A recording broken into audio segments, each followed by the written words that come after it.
এবং আমরা যেটি দেখেছি যে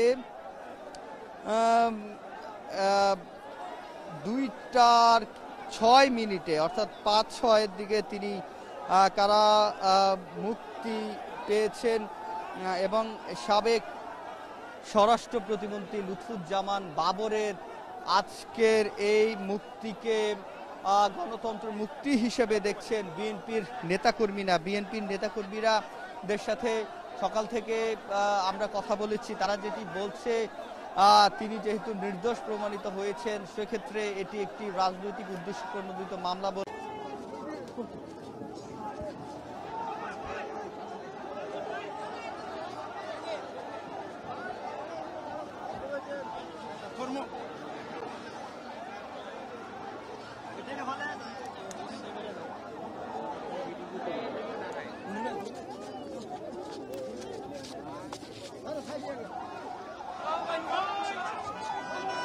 সবুজ ভাই পাওয়া যাবে ভাই একটু জায়গা দেন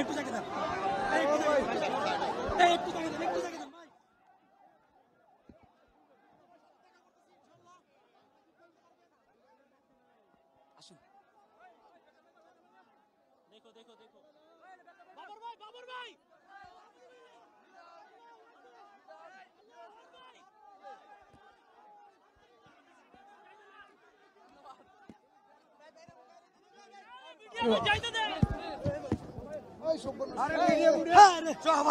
আপনারা মিয়া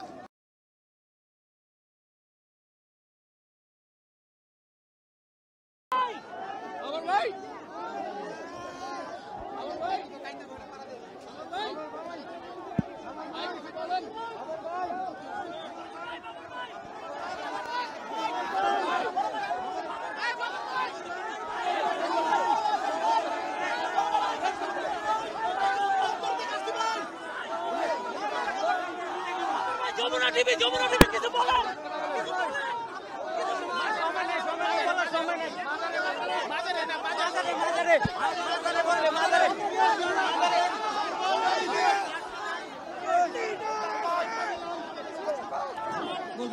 বলবে না আমি কি বলবো?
ভালো সুস্থ আছে।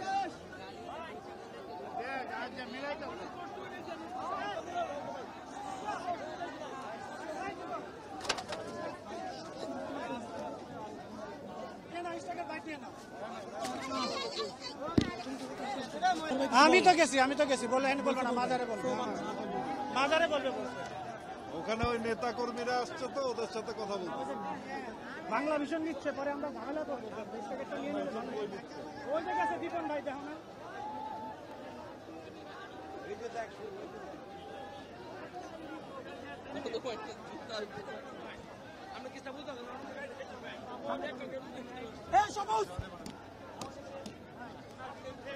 রাজনৈতিক প্রতিহিংসামূলক মামলা দিয়ে দীর্ঘ 18 বছর তাকে কারাবন্দী করে রাখা হয়েছিল। অমানবিক কাজ করেছে খুনি হাসিনার সরকার।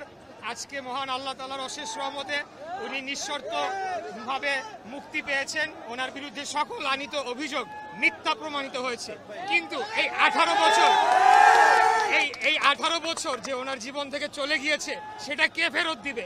সেটার জন্য আমরা চাই আওয়ামী লীগ এবং এই গণহত্যাকারীর দল যারা ছাত্র জনতার উপরে জুলাই আগস্টে নির্বিচারে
বাড়িতে নেই একটু ছোট্ট করে বলে যান।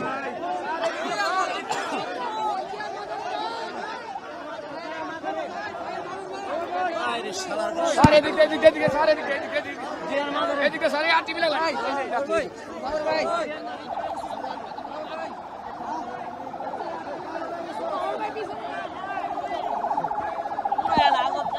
ভাই